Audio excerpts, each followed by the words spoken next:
Goud van Margriet Bergstra. De lemster die mooi in de gewichtsklasse onder 57 kilo. En al in de eerste wedstrijd liet ze zien dat ze kwam om te winnen.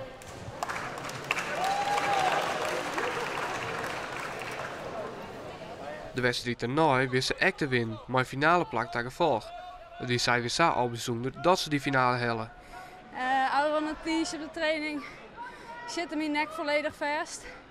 En het gaat nou wel beter, maar ik heb eigenlijk de hele tijd toch pijnstilling nodig om te kunnen judoën. Dus ik heb nu wel eens beter veel op een toernooi. Ik hel hem binnen in de golden score, mijn straffen. Ik ken gewoon beter dan dit. Dus ja.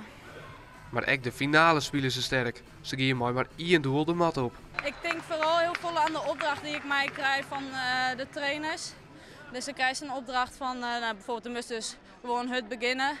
En dan ben ik vooral daar aan het nadenken. En ik zet dan de muziek op die me dan een beetje helpt om in die focus en in dat hudden te komen, zeg maar.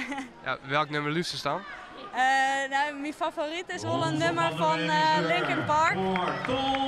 Bleed It Out, dat is wel mijn favoriete nummer die ik altijd in ieder geval luister. Na de wedstrijd werd de titel met vrienden en familie viert.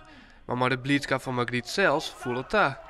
Nou, ik met zissen. Ik hield van tevoren een grutter makken dan dat het daadwerkelijk is.